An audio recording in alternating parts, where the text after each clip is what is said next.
La política y el ansia de poder. El senador de Oregón Bob Smith dice que has declarado idiotas a todos los nativos de Oregón. ¿Podrías comentarlo, por favor? No estoy defraudado. Ha demostrado que tengo razón. Yo nunca he dicho lo que él está contándole a la gente que he dicho. Lo que he dicho está tan claro que hasta un idiota podría entenderlo, pero ese pobre Bob Smith tampoco se ha enterado. He dicho que he visto todo tipo de idiotas y creía que los había visto todos, que no quedaban más tipos de idiotas. Pero al llegar a Oregón me he dado cuenta de que estaba equivocado. Los idiotas de Oregón constituyen una categoría en sí mismos. En esta declaración, ¿dónde estoy diciendo que todos los habitantes de Oregón son idiotas? Solo estoy diciendo que los idiotas de Oregón forman una clase especial. Soy generoso, pero no tanto. No puedo decir que todo Oregón sea algo tan especial en el mundo. Si todos los de Oregón fueran idiotas, entonces sería un lugar singular. No se podría comparar a ningún otro lugar, sería simplemente fuera de lo común. El senador Bob Smith solo ha demostrado lo que yo quería decir. Yo estaba esperando, alguien tenía que demostrarlo y él ha sido el primero de esa clase de idiotas de Oregón. Debería estar contento de encabezar la lista. Ahora quien quiera puede ser el segundo. Pero Bob Smith se ha llevado el premio Nobel. También ha comentado que no deberían permitir que nos quedáramos aquí. No hemos cometido ningún crimen. No hemos hecho daño a nadie en ningún aspecto. No nos metemos en nada. ¿Qué es lo que preocupa y pone tan nerviosos a estos políticos? Hace justamente 1 año y medio, este mismo hombre declaró: esta gente es completamente legal y no puedo decir nada contra ellos. Y ahora, al cabo de 1 año y medio, todo ha cambiado. Seguimos siendo los mismos. Lo que ha cambiado es su situación política. Ahora, todo el que quiera afirmar su estatus político querrá hacérnoslo pagar a nosotros. Es lo que están haciendo todos los políticos. Les estamos haciendo un gran favor. Deberían estarnos agradecidos por ello. Cualquier político que quiera ganar las elecciones solo tiene que hacer una cosa: decir tonterías en nuestra contra. Eso será suficiente para ganar las elecciones. Y es lo que están haciendo todos los políticos. Pero su situación política no es tan estable, está en el aire. Podemos echarle una mano. No pasa nada. Para conservar su posición puede condenarnos, amenazar con expulsarnos, puede hacer lo que quiera. Pero nosotros estaremos felices por haber apoyado a un náufrago y haber salvado su posición. Él seguramente no nos lo agradecerá, pero no podemos esperar que lo haga, simplemente hacemos lo que nos parece humanitario. Esos senadores podrían estar en la calle algún día. Los políticos o están en el poder o están en la calle. No hay un término medio. Hasta alguien tan poderoso como Indira Gandhi me envió un mensaje en cierta ocasión: estoy convenciendo a mi hijo Rajiv de que vaya de verte, porque no quiere renunciar a su cargo de piloto de las líneas aéreas indias. Y la explicación de Rajiv tenía mucho sentido común. Él le había dicho: el día que tú ya no estés en el poder, ¿cómo mantendremos a la familia? No tenemos una casa en propiedad para vivir. Soy el único miembro de la familia que gana dinero, y cuando seas mayor, tendré que verte mendigando. Ella no pudo convencerle para que renunciara. Y el motivo de Rajiv estaba muy claro. ¿Dónde estarás? Durante los 3 años en que su madre no estuvo en el poder, cuando Morarji Desai era primer ministro, fue Rajiv quien la sacó adelante. Al menos no tuvo que mendigar. La política es una carrera muy extraña. Vale la pena entender ciertas cosas al respecto, porque servirán para esclarecer la mente humana. En primer lugar, la política solo atrae a cierto tipo de personas, del mismo modo que hay un tipo de personas que se sienten atraídas por la ciencia, la poesía, la pintura, la música o la danza. No podrías imaginarte a Winston Churchill bailando. Es inimaginable. No podrías imaginarte a Nijinsky de primer ministro. Nijinsky era un bailarín, quizá el mejor bailarín que haya existido jamás en el mundo. Su danza era casi magia. Había nacido para bailar. No es algo que tuviera que aprender. Era un instinto, una cualidad innata. Era tan mágico que ningún bailarín ha sido capaz de imitarle. A veces, cuando bailaba, daba un salto tan alto que atentaba contra la ley de la gravedad. La física no es capaz de explicarlo. No es posible dar un salto tan alto con su peso. Y lo más milagroso era al descender. Lo hacía tan despacio como una hoja seca que cae al suelo en otoño, muy despacio, sin prisa por llegar al suelo. Iba absolutamente en contra de la ley de la gravedad. La gravedad tiene mucha atracción, es como un imán. Tira de ti a la fuerza. No puedes evitarlo ni hacer nada al respecto. Bajar lentamente o bajar rápido no es algo que esté en tus manos. Todo lo que cae hacia el suelo no puede evitarlo, la fuerza de la gravedad de la Tierra decidirá su velocidad de caída. La Tierra es muy extensa, la fuerza de gravedad es muy grande, y nosotros no somos ligeros como una hoja. Incluso Nijinsky se asombraba, siempre se asombraba. Se veía a sí mismo bajando lentamente sin caer, como si se estuviera deslizando. La gente le preguntaba constantemente, ¿cuál es tu técnica, tu estrategia, tu método? Y él respondía, a mí me sorprende tanto como a vosotros. No lo sé. Y cuando intento hacerlo, no me sale. Solo me sale de vez en cuando me olvido completamente. Me ocurre cuando desaparece el bailarín, cuando no está Nijinsky. Yo soy el que lo está observando, como tú. Veo mi cuerpo caer. He intentado hacerlo en privado, he intentado hacerlo de todas las formas posibles, pero no puedo saltar tan alto, ni caer tan despacio. He intentado hacerlo para mis amigos, para mis amantes, pero siempre que intento hacerlo se me escapa de las manos. Así que he aprendido algo. Hay cosas que no pueden hacerse a través de un método, técnica o estrategia. Hay cosas que suceden. Solo tienes que permitir que sucedan. Y la forma de permitirlo es no interferir, hasta el extremo de que ni siquiera tú estás presente, porque tu presencia también sería interferir. Como sabes, la física ha llegado a un extraño descubrimiento. Es algo que sabemos acerca de los seres humanos. Estás en el baño poniendo caras delante del espejo, y sabes perfectamente que nadie te está mirando. Pero si, de repente, te das cuenta de que hay alguien espiándote por la cerradura, todo cambia.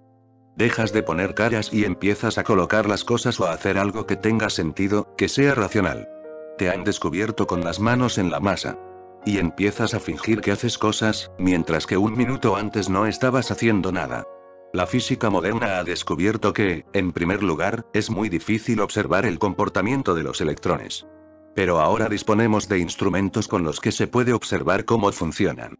La cuestión es que el comportamiento cambia en el momento en que lo observas, es exactamente lo mismo que con la cerradura. El electrón empieza a comportarse de una forma distinta. Mientras no lo observabas se comportaba de otra manera. La física todavía no ha sacado conclusiones. ¿Qué conclusión se puede sacar? Pero es un hecho evidente que el electrón es tan consciente como tú. Solo puede ser esto, si no, ¿cómo es posible que el electrón se dé cuenta de que tú estás observándolo? Nijinsky dijo. En el momento en que desaparezco, cuando no estoy, de repente ocurre. Y cuando ocurre, únicamente soy un observador. Si en ese momento empiezo a analizar cómo ocurre, se detiene. Me caí en medio de un salto a tanta velocidad que me rompí las dos piernas. Y eso es porque yo me metí, entonces dejó de suceder, y la fuerza de la gravedad es tan fuerte que me caí de golpe al suelo. De lo contrario habría bajado como una pluma. Ni siquiera hacía ruido al tocar el suelo. Hay poetas natos, hay bailarines natos. De hecho, todo el mundo ha nacido para algo. Las personas que por algún motivo descubren su talento son las personas más felices del mundo. Pero las personas que van por caminos que no les corresponden son las más infelices. El político pertenece a un tipo determinado. Es el mismo que el de los delincuentes. Un delincuente es alguien que no ha conseguido ser político. Ambos buscan el poder, ambos están dominados por el ansia de poder. El político busca el poder dentro de la legalidad y la constitución y, una vez que está en sus manos, manipula la ley, la constitución y todo lo demás de mil y una formas. Una vez que tiene el poder puede corromperlo y prostituirlo todo. Pero hasta que no lo consigue se mueve dentro de la legalidad, la constitucionalidad, la moralidad. El delincuente también busca el poder, pero no sabe hacerlo legalmente, constitucionalmente, moralmente. Es más salvaje, no está tan domesticado como el político. Es más inculto, no sabe valerse de la cultura para conseguir su propósito como hace el político. No es tan elocuente como el político. La capacidad principal de los políticos es la elocuencia, saben expresar tus esperanzas y convertirlas en promesas. Son tan elocuentes que saben descubrir tus sueños y esperanzas conscientes e inconscientes, y convertirlas en promesas para el futuro. Si les das poder cumplirán todos tus sueños. Es un acuerdo. Tú les das el poder y ellos te dan la tierra prometida. Pero una vez que les has entregado el poder, se olvidan de ti. El hombre que te estaba haciendo promesas no tenía poder. Pero ahora es un hombre completamente nuevo y poderoso. Llevo toda mi vida repitiendo siempre la misma frase de Lord Acton. El poder corrompe, y el poder absoluto corrompe absolutamente. Lord Acton no estaba filosofando, sino que hablaba por experiencia. Había conocido el poder y sabía cuánto puede corromper el mismo, y precisamente debido a su capacidad de corrupción había abandonado. Una vez que ostentas el poder, todas las fuerzas corruptas que estaban escondidas en tu inconsciente empiezan a asomar la cabeza. ¿Qué te importan los demás? Esas promesas no fueron hechas con una intención honesta, sino sabiendo perfectamente que no ibas a cumplirlas. Solo era una forma de conseguir el poder, y lo has conseguido. Ahora tienes tus propios deseos inconscientes que cumplir. Un político puede volverse un delincuente en cualquier momento. Vemos que ha ocurrido a lo largo de la historia, pero seguimos sin darnos cuenta. Joseph Stalin, antes de llegar al poder, no era un criminal. No había matado a ningún ser humano, no era un asesino. ¿Y qué ocurrió cuando llegó al poder? Lo primero que hizo fue destruir el comité de 12 miembros en pleno que gobernaba en el Partido Comunista, los líderes más importantes. Los mató uno a uno. Primero mató a Kamenev, luego a Zinoviev y después a Trotsky. Fue matándolos uno por uno, y mientras lo hacía, conseguía el apoyo de los demás. Todos estaban contentos de que hubiese uno menos. El poder se iba quedando cada vez en menos manos y eso les beneficiaba. De 12 personas, solo quedaban 9, y luego solo quedaron 6. Envenenó a Lenin, que era el jefe supremo de la revolución. El segundo era Trotsky. Consiguió matar a Trotsky, fue asesinado aquí en América, en México, que había huido. Huyó al saber que habían asesinado a Zinoviev y a Kamenev. Es increíble, pero huyó disfrazado, tenía que hacerlo y a toda prisa porque Stalin estaba preparándose para liquidarlo, era cuestión de 2 o 3 días, no más. Y él era ministro de defensa de Rusia. Los militares y todo el ejército estaban bajo su mando. La misma noche que se dio cuenta de que iban a liquidarlo, huyó. No pudo llevarse a su perro, al que adoraba. Stalin mató incluso al perro, porque era el perro de Trotsky. ¡Qué mentalidad asesina! Mandó un asesino a sueldo a México para ejecutarlo. Trotsky estaba escribiendo la biografía de Joseph Stalin, una de las biografías más profundas que se hayan escrito jamás, porque conocía a Stalin mejor que nadie. Trotsky era el segundo hombre más importante de la revolución. Stalin no era nadie, estaba en el 11º o 12º puesto, pero Trotsky se había dado cuenta de que era peligroso porque no hablaba nunca. Siempre estaba callado, toda su vida era un secreto, nadie sabía quiénes eran sus amigos ni quiénes eran sus enemigos. Nunca reveló nada. A Trotsky le preocupaba este hombre, le parecía un tipo peligroso. De modo que empezó a reunir datos sobre él. Cuando Stalin comenzó a asesinarlos, procedió por medio de una maravillosa conspiración. Envenenó a Lenin administrándole veneno todos los días en nombre de la medicina. Stalin había contratado al médico. El veneno debía administrarse en cantidades tan pequeñas que solo lo mataría pasado cierto periodo de tiempo. Seguiría siendo el líder mientras estuviera vivo, porque las masas le conocían. No podía morir inmediatamente, para que no fuera Trotsky quien controlara el país. Stalin quería fortalecer su base antes de la muerte de Lenin y luego eliminar a todos los demás, para que después de Lenin solo quedara Stalin. Así que tuvo que mantenerlo vivo, pero casi en coma. Se fue debilitando hasta quedar en coma y, poco a poco, murió.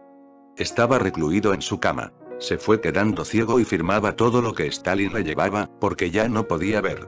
Stalin asesinó a todos los que le estorbaban en su causa, y después asesinó a Lenin dándole la última dosis. El tiempo que Trotsky pasó en México lo dedicó a escribir la biografía de Stalin. Es un libro curioso porque jamás ha habido un enemigo que escribiera una biografía con tanta clarividencia, con tanta profundidad, sin odio.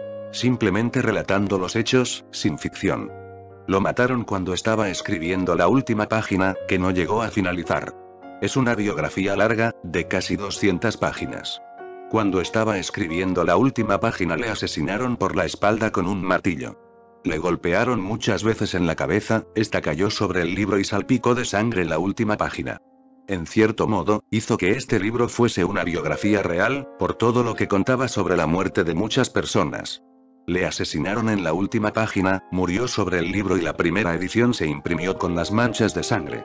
Stalin nunca había matado antes a un ser humano. No había cometido ni un solo crimen.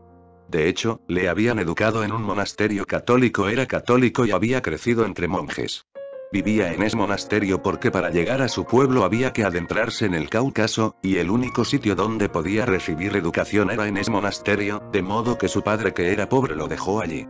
Los monjes del monasterio aceptaron al niño por compasión y le enseñaron, lo educaron, y ese fue el resultado. Después de conseguir el poder asesinó a millones de personas. Todo el que no estuviera de su lado, era asesinado. No había otro castigo. Lo dejó muy claro. Si no estás conmigo, dejarás de existir. Los políticos, básicamente, son delincuentes. Buscan el poder con métodos legales. Esa es la única diferencia. A un delincuente no le interesan los métodos legales, y por eso lo pillan. Sin embargo, a los políticos nunca los pillan. Solo alguna que otra vez, como a Nixon en el caso Watergate. ¿Sabes qué dijo Mao Zedong cuando pillaron a Nixon? ¿Qué está ocurriendo? Tanto alboroto para nada. Todos los políticos lo hacen.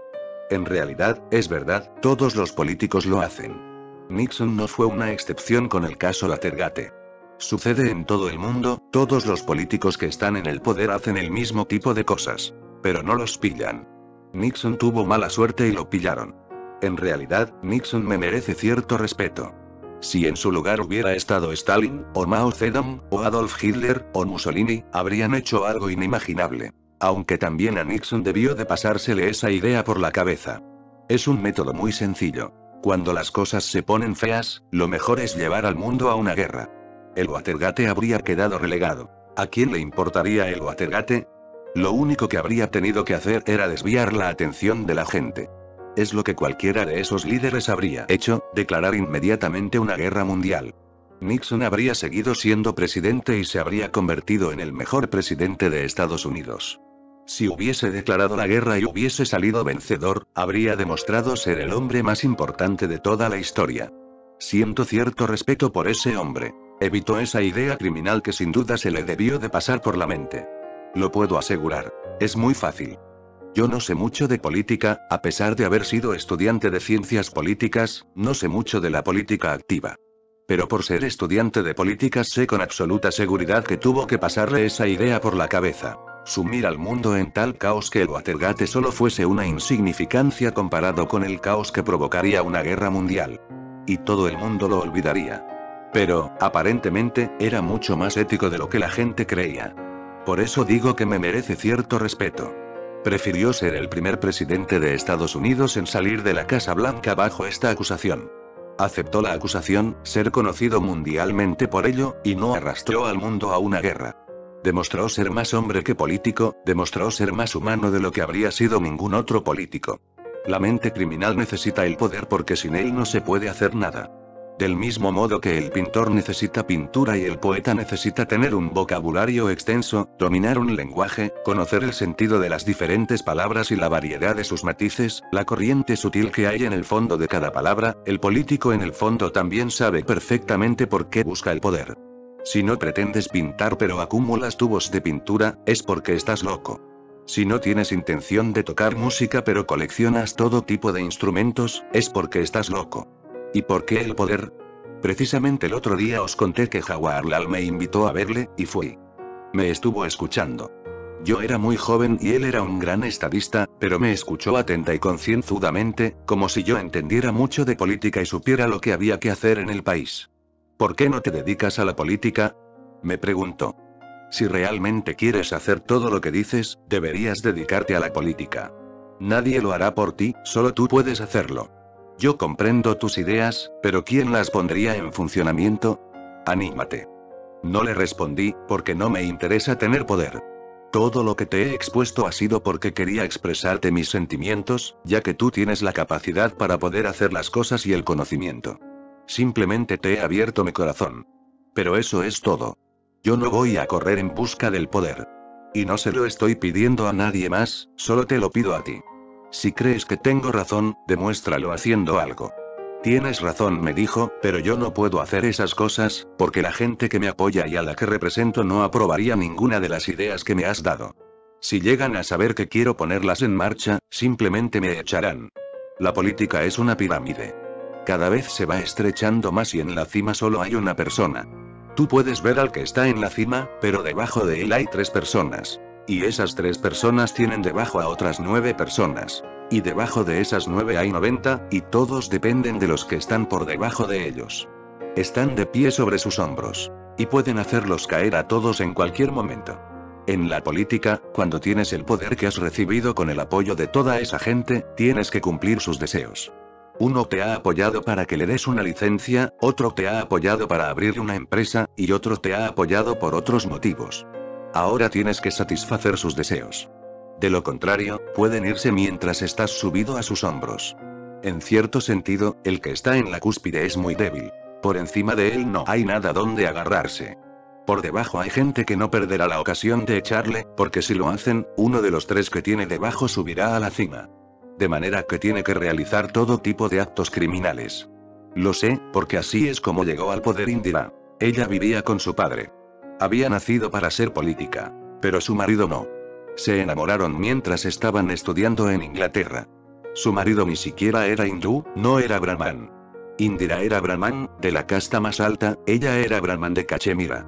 El hombre del que se enamoró, Feroze Gandhi, era parsi. Toda la familia se opuso, porque nadie había oído hablar de que una joven brahman se casase con un parsi, un hombre que ni siquiera era hindú. Es otra religión completamente distinta.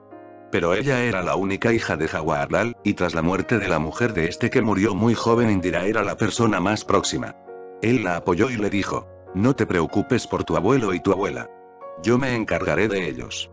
Cásate primero. Si esperas que te den permiso, será imposible. Ni siquiera yo podré convencerles. Y estarán dolidos. Es mejor que te cases primero y luego, cuando vuelvas a casa ya casada, yo les convenceré y les diré: ya no se puede remediar. Se ha casado. Por eso fue un matrimonio civil. Pero Feroze Gandhi no tenía el menor interés en la política, no era lo suyo. Se convirtió en miembro del parlamento solo por ser yerno de Jawaharlal. Sin embargo, para Indira era lo único que importaba.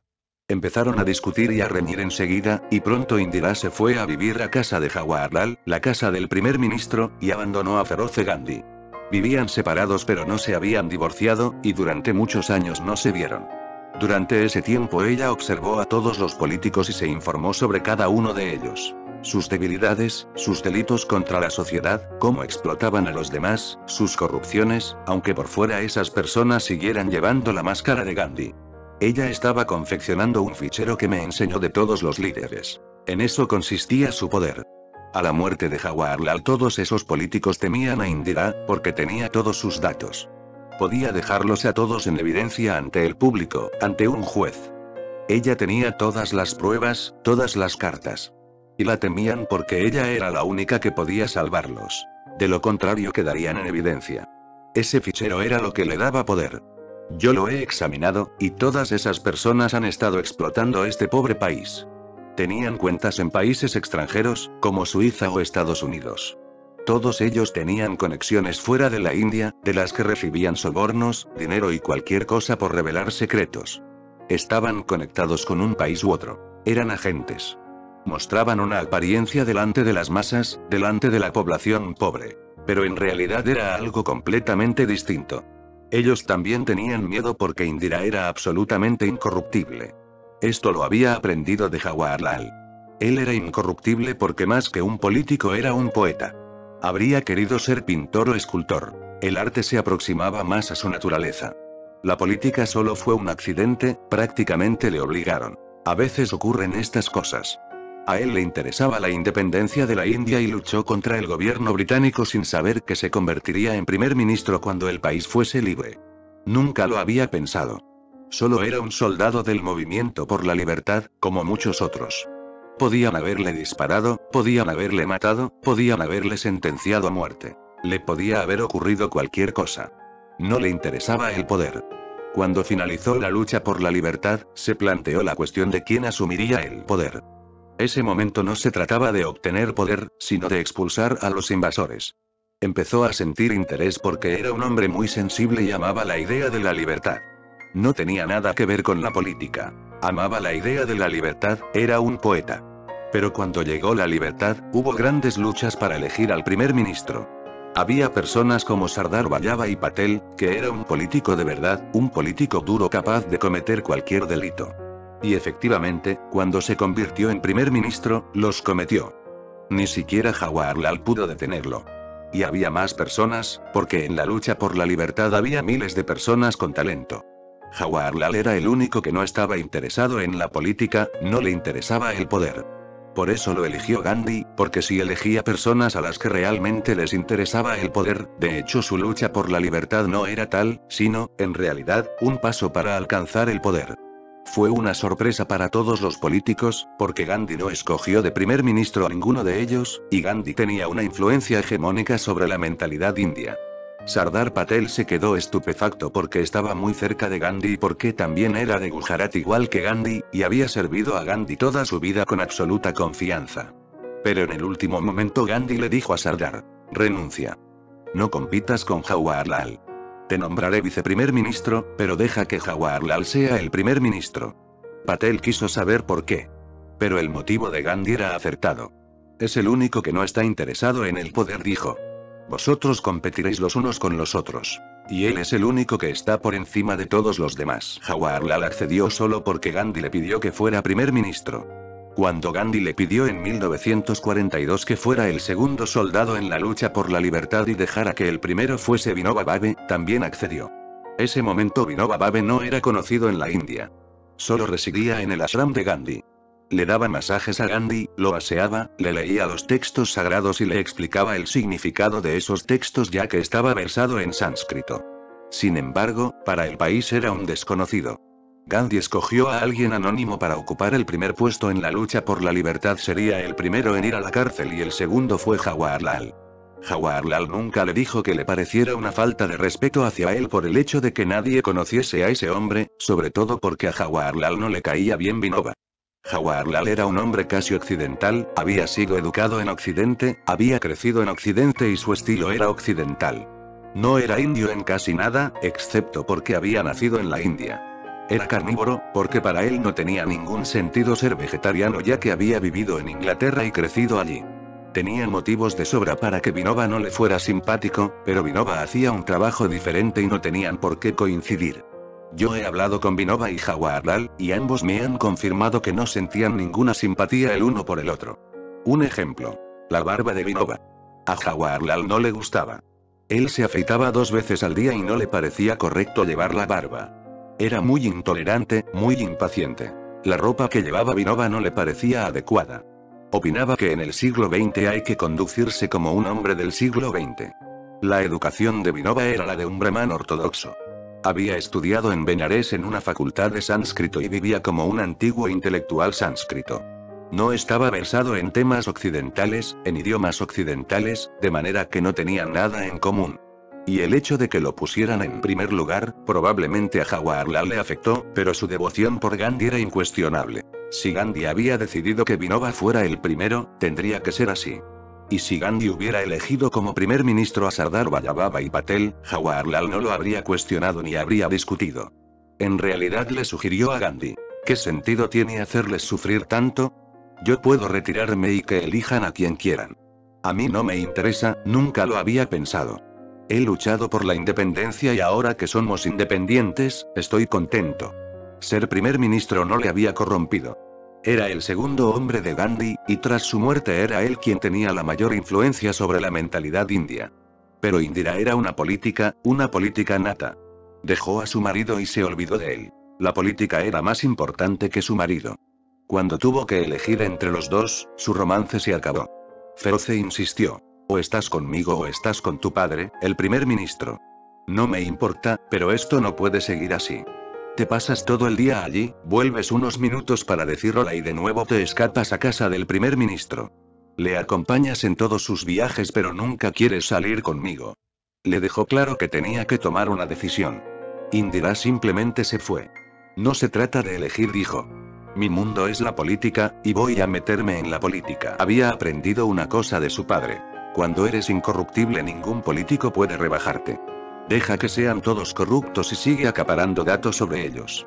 Y en eso consistía todo su poder. No podían desacreditarla porque nunca había hecho nada malo. Sin embargo, ella sí podía hacerlo.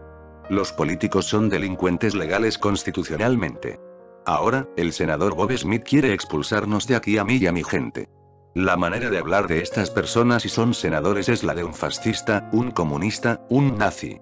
Hablan de democracia, hablan de libertad de expresión, hablan de respeto por el individuo, pero me parece que no tienen nada que ver con Washington, Jefferson o Lincoln. Tienen más que ver con Joseph Stalin, Khrushchev, Brezhnev.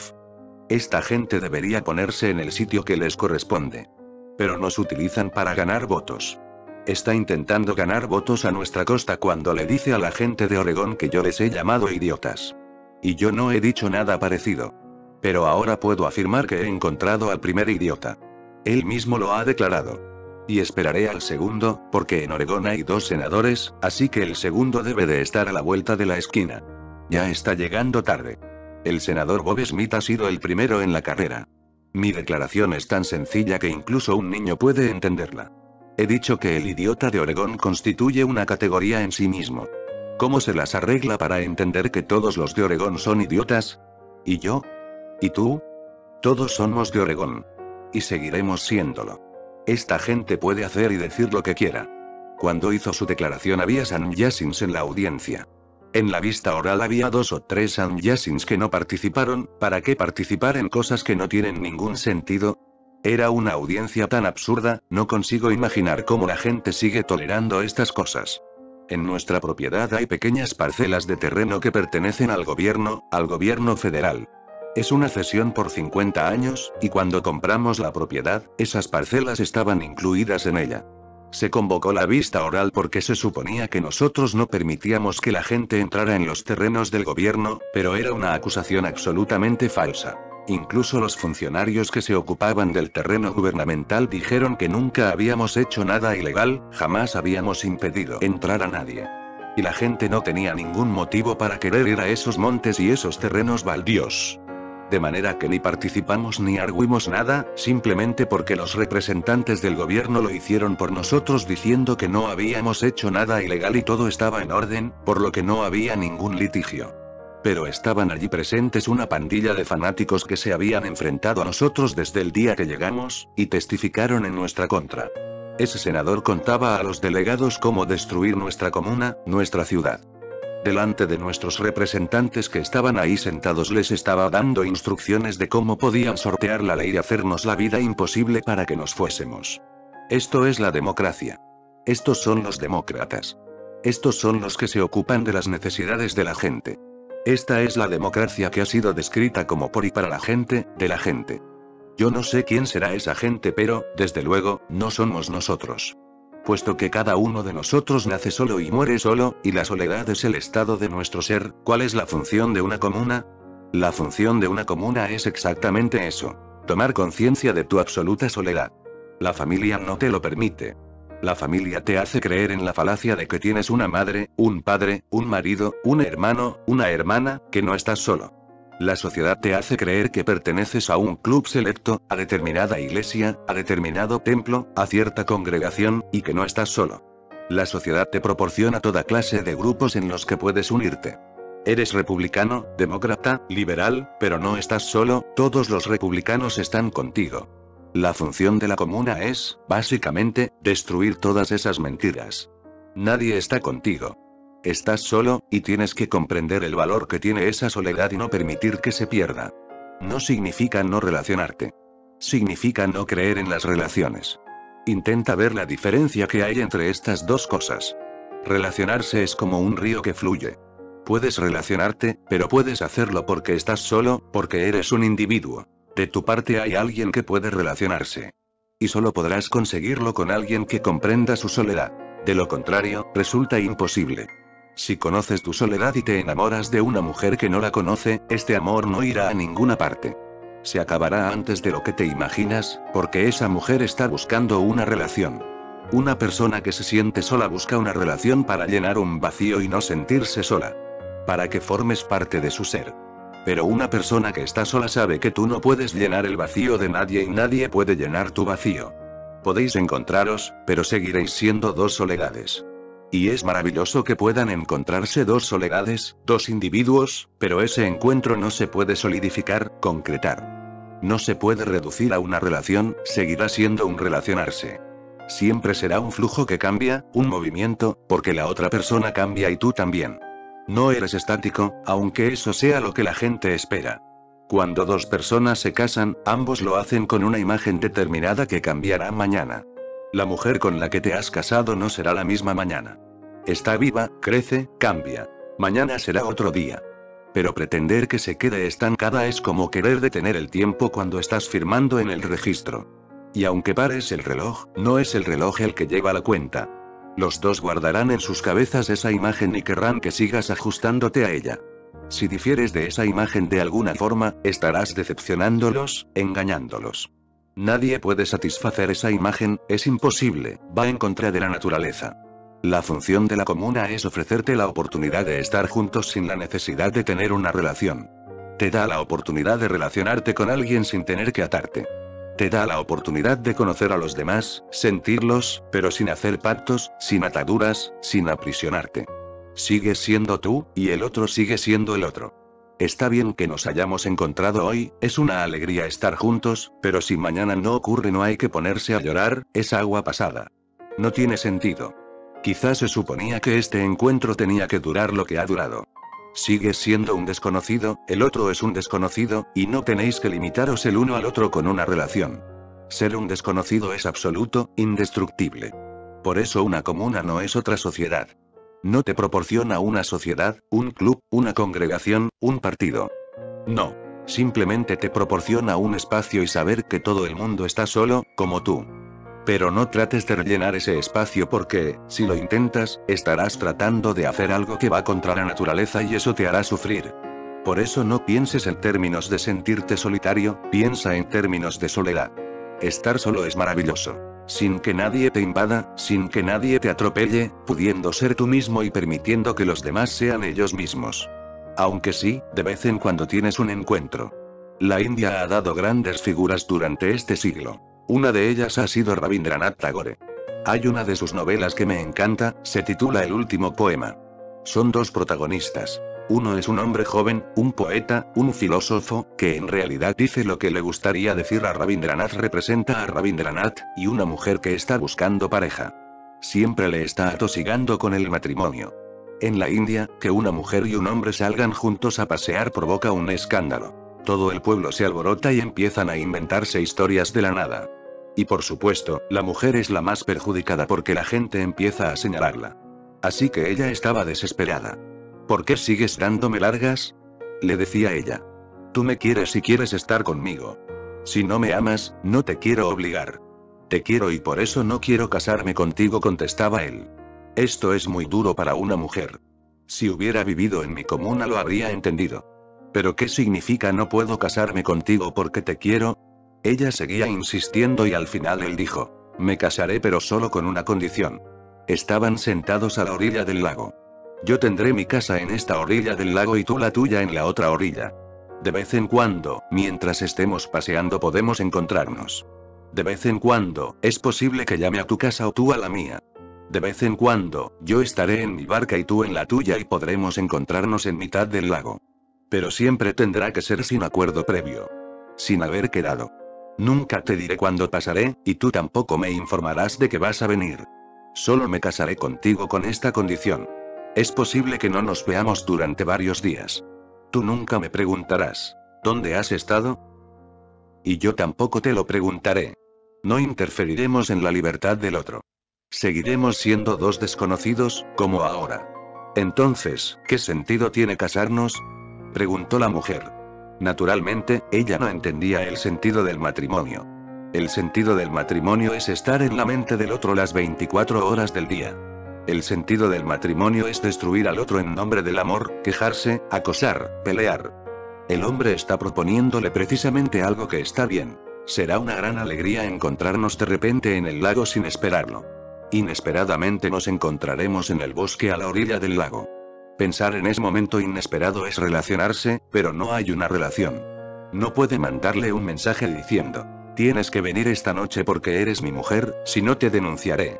De hecho, el marido no puede decirle a la mujer, duerme en la otra habitación. Eso sería un problema. La mujer no puede decirle al marido, no puedes dormir en mi cama.